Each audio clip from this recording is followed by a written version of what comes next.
today's business world, being responsible for the environment and society is no longer an optional extra. When it comes to the attributes we value in companies, sustainability is moving higher and higher. But what lies at the heart of sustainably conscious companies, and why do these companies succeed? Let's discuss about sustainable companies, sustainable business practices, and ESG data with Joanna Pydo, Investor Relations and ESG Strategist.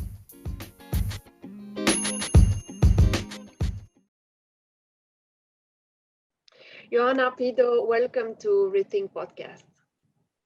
Thank you, Nicoleta. Thank you for having me here. Your experience as a ESG strategist and investor relation will help us to develop more in our today interview about sustainable business practices and ESG data. So that's why I will start directly with probably the most common question. I think you are used to this, but what is a sustainable business actually? Yes, thank you for that question. I think it's, there is so many misconceptions within sustainability and the little bit narrower part of the ESG that it always worth to start to give some explanatory definition about what is sustainability, because sustainability actually, it's not a new concept. We have it already here for the last over 30 years or even a little bit more. But sustainability means that corporates should not only look at the financial and not to generate only profit, but also to generally do good. So, and to take those all steps to protect people and the planet. And also the third planet, second planet, I call it, the second planet is the ocean, because there under the surface, there's a lot of going on as well. So it's the sustainability and sustainable business concept. It's from my experience and from what the research says, it's also associated with the economic concept of triple bottom line. What does it mean? It suggests that the standard bottom line, so the profit, and companies should be concerned actually for the societal and environmental issues. And in these terms, they need to look a little bit or more than beyond the financial metrics. So yeah, this is the general concept of sustainability, and I hope that it explained where we can, move forward and how does it flow within the business. And to make it probably more clear than that. Yeah, more civilized. What is a good example of sustainability? I think nowadays we see really a lot of good examples from the sustainable point of view, because you can reduce your gas emissions, so CO2. You can take care of and you can improve your R&D processes to lower your pollution, to manage your waste from the production. So the technology brings a lot of different solutions, metrics, and also ideas that can support your ESG and sustainability journey. And companies also from one side, of course, the climate change is a big issue, and there is no doubt in that.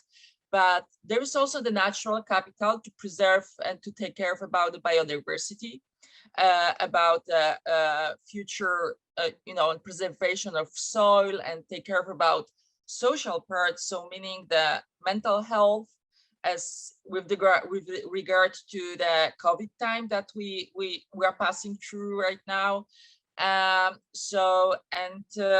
the company side, it's not only the technological innovation that will support, but it's also the human part. So taking care of about your employees, and there's a lot of great projects that I have seen, in different corporate sites, like educational, financial inclusion, supporting indigenous people, especially for the mineral mining sector, which I've been cooperating for the last 3 years.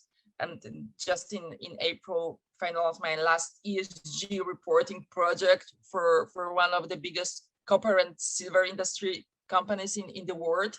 So, there's so many fascinating things that you can have it, and you can bring as a great example and best practice for the companies. But the companies, they need to have this ESG and sustainability mindset, that they wanted to do this, that they are not only in their financial or profit bubble, but they see beyond that. Can you name some companies that are probably on the top of the sustainable companies list now? Yeah, I think with the list, I would say that it's always hard to do the scoring, because you can look on this independent ESG analytical institutions that they score companies. But I think there is also a lot of misconceptions how the score is built. So in my view, you need to look in each and every sector and to your peers, what they are doing, and how to compare, how to improve your business in the sustainability or in the environmental, social, and governance issue, because the fundamental is governance. But to name few, you have, one of the biggest, Unilever, 3M. We have great companies in Poland, where I come from, like KGHM. So this is the corporate company, and there is emerging for the last few years industry like sustainable fashion, and this has been changing. We have Ørsted or Finland Neste that went through the huge transformation, and when you look on their reporting, ESG reporting, and their activities, and what is most important, the ESG strategy, sustainability strategy, and how does it is integrated to their business strategy, and how they actually execute all those things, you can see a lot of good practices that, you can take it from there and implement to your business. But how do we measure whether a company is sustainable or not? And are there any metrics that can demonstrate that? Yeah, of course. Yeah, thank you for that, because I've been working for the last 15 years, over 15 years in the capital markets. So, and we were focused for so many years on the financial metrics, because economic factor have always been the first and then foremost measurement of the business success. And after all, any business is sustained by generating and preserving profits and revenues.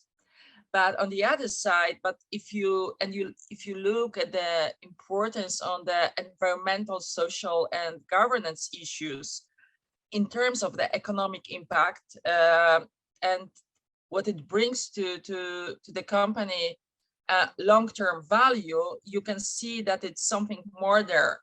And when you look at the ESG, so you have this all three pillars. So in each pillar, like in environment, you can measure your CO2 emission. You can measure, how do you deal with the water management?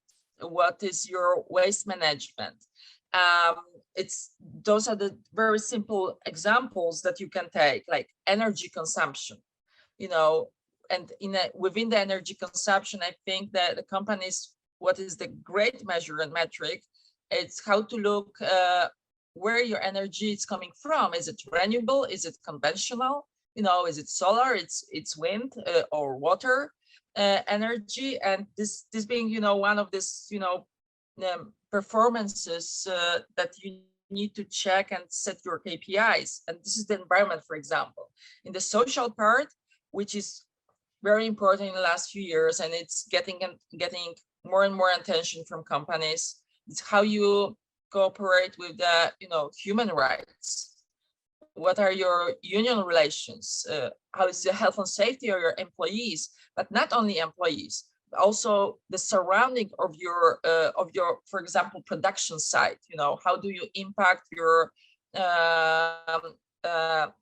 community, city? Do you support the approaching and reaching the goal to have the smart city with your neighbors? How do you collaborate? And the third pillar, it's the governance. And I think we sometimes forget about this, that governance, without governance, the sustainability won't work, actually, because you need to have a good governance on the board level. Where's in the structure your sustainability? Is it on the strategic level? Do you have the ESG committee? Who is your ESG officer? And how do you measure your diversity and inclusion? It's a huge topic, and it's definitely for the separate podcast. And I think that all of three, if you want to be more than usual business and you want to be sustainable business, you need to have all three: economic, social, and governance integrated into your business to be successful and to differentiate yourself from your competition. But there need to be all three, not one of them, either or, like companies something, oh, we'll do this, but we won't do that. But you need to set in your strategy all three things. But to have that, you need all information, all data. You need to collect the data from the company. You mentioned some of these practices that businesses can use. And also, these practices can help a company be more profitable. Are there any Yes, studies? Of course, yeah. I wouldn't, even say no. I wouldn't have. I haven't. I would say always yes, because let me maybe give you like 2-3 examples of that that can visualize how the best practices in the sustainability can actually bring more profitability to the companies. And we can see that from big research companies, from the industry. How does it move forward, and how the ESG is actually linked to the cash flow, and how does it make the financial sense, at the end of the day. First of all, you can have how to facilitate your top line growth. You can reduce your costs. You can improve your employee productivity. You can optimize your investment and capital expenditures. There is a lot of examples that you can really, run within your business to bring it more sustainable. But on the ESG side, management need to look systematically. So it's not only, auditor assurance, but it needs to be implemented and integrated to the business DNA on this level. And in each and every country, of course, in industry, it's different level of what you can implement because of the maturity of the industry or the country. But of course, there's a huge potential to explore. And giving you an example, what I mentioned before, the Neste, a Finland company, and they were actually, founded as a very traditional petroleum refining company, and it's been like 70 years. They went through the transformation, and when you look at their top line growth, actually, the more than 2/3 of their profits, it's from renewables and renewable fuels and sustainability related products. So, and they invested, because ESG sustainability is the first thing that you need to do. It's an investment, and you cannot think about the sustainability or ESG as a cost. Another great example on the cost reduction side, it's what's done actually 3M. The company, they decided, already in the 70s to be proactive about the environmental risk. And it was in 1975, actually, when they started the program to reduce the pollution from their production site. And actually, what I wanted to say, that they changed the manufacturing process, they invested in the R&D, huge amount of money, but since then they actually saved over $2 billion, for so many years. So that says, and it's a hard statement, and a hard evidence that you can really, by the investment in the long term, you can really, improve your profitability.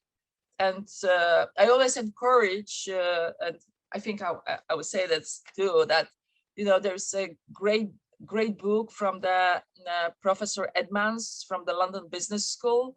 And he says how to grow the pie and also secure the profits. So how to do good, and also make the company profitable. And there's a bunch of examples that you can find, like for the employee productivity, for example. Nowadays, mental health and the change of the workspace and how we work does need to be reflected also in the employee productivity. So, and the well-being of employees, it's very important to achieve that, actually. And it's also the sustainability, within the sustainability concept. It's true that sustainability-oriented culture, it's more popular now than a few years back, even before the pandemic starts. So, and also the investors are looking to the sustainability and ESG strategies of the company they invest in. But for the analysis, they need the ESG data. And we can understand why is that important, but how can you obtain this data? Are there metrics? Are there studies? How do you analyze this ESG? Yeah, sure. Yeah, I think ESG data are the biggest and the number one challenge for the investors, because when I can imagine always, with my experience when I worked for over a decade for the publicly listed companies, we disclose information every quarter. But on the sustainability, it was only once a year within the annual reporting only. And in the meantime, of course, investors, they always ask about the environmental issues, about the social impact, about the governance between the quarterly reporting side. But this was the public listed companies that you can, ask. In the private market, it's obviously totally different. And from the investors, institutional investors side, it's a big challenge, because they need to mitigate their risk.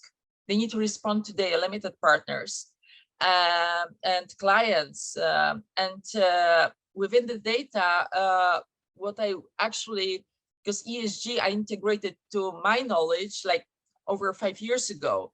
And last year with my colleagues from the business, we decided actually to start a startup that is building the ESG management software that starting from the company side, the company will be able to, and they need to look for the data within the business application for the quantitative, qualitative data in the ESG, how to analyze data, what does it says, how you can interpret your data, and what kind of the information, valuable information for the management does it give you in the real time. So we are building this, and it will give, of course, for the investor side, not only the spreadsheet, but it will automate the process, because now everything is manually. And when I worked, for so many years in the ESG reporting,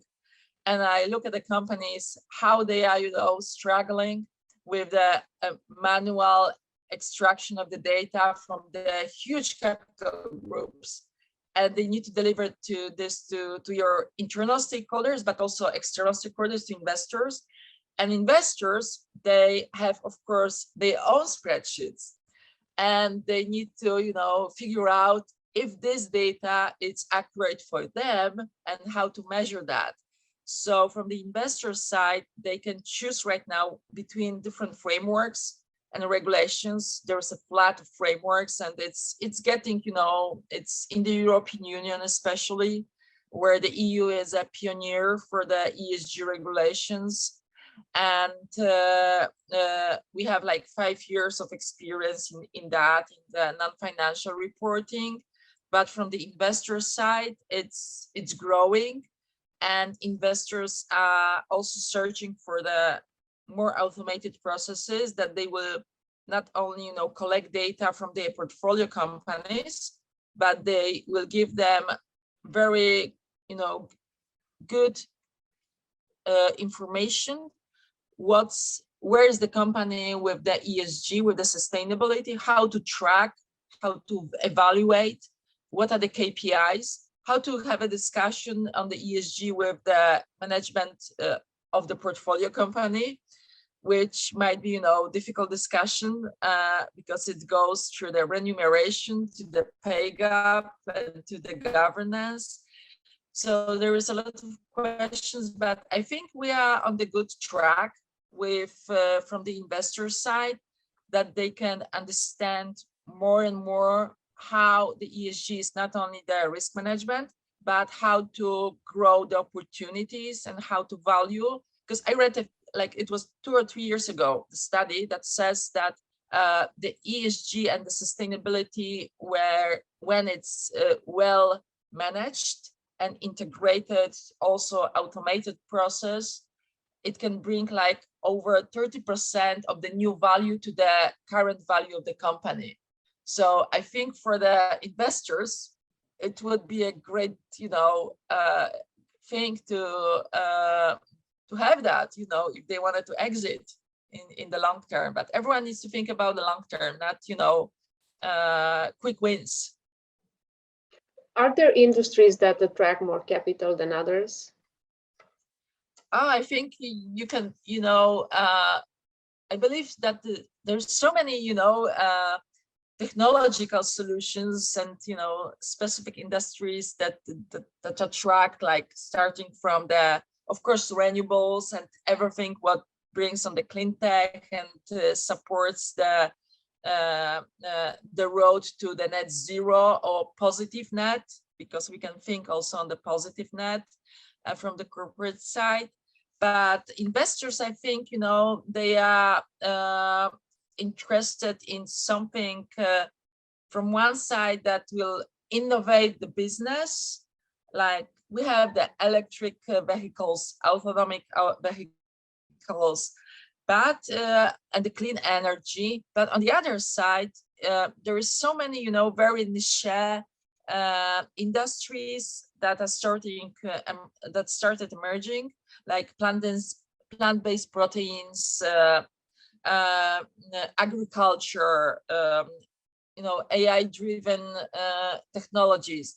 What we are working as well about, biodiversity, how to have the healthy soil, and seed preservation, and the other. I think that to also working on the longevity, because we are aging population, how to prolong our lifespan. And what I mentioned, the sustainable fashion, it's also, I was very surprised when I done my research that ESG investors are looking very deeply into as emerging trend sustainable fashion. But I think the most important that it's what it's coming. And I think that the best trend that it's yet to come, it's in ESG investing. Actually, it's the inter-industrial growth investment.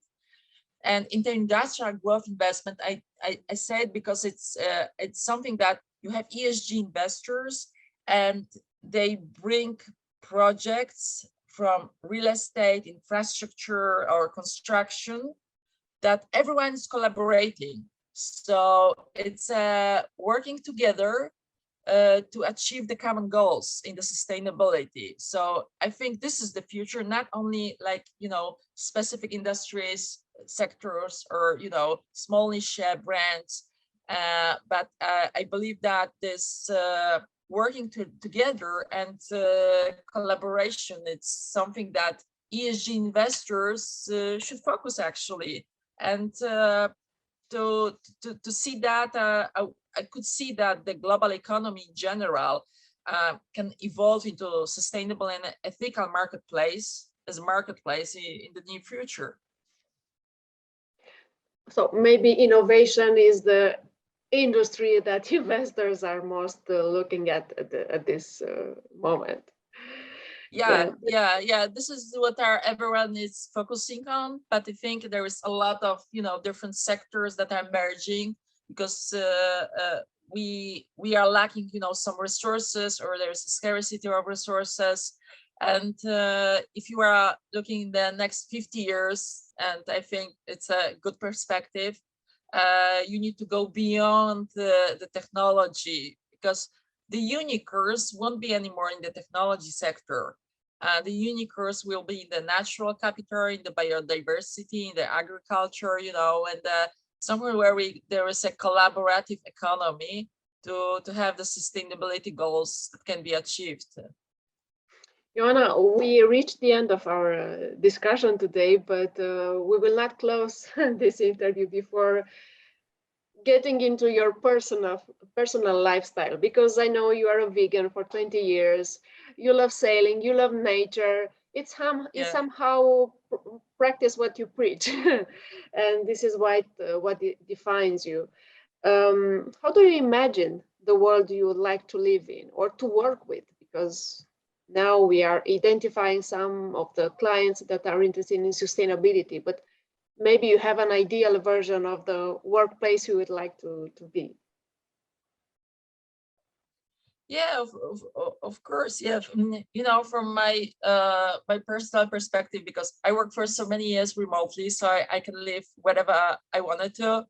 I only need my laptop and internet access, so it's great. But the place that I would like to work in, and be surrounded, that I can breathe, easily, that I can have, fresh air, fresh water, that I won't miss it, and close to the ocean always, or close to the sea, that I can enjoy, and also in somewhere in the between my scope of work every day, and some structures that I need to work. I wanted to go outside and enjoy really the nature, and to have still to fresh my mind, but still have it focus on my job. And I think it's the ideal work, that it won't be too hot, it will be the good weather all the time for everyone. That's true. Joanna, thank you so much for being here with us at the Rethink. Thank you. It was a great pleasure. Thank you very much for having me.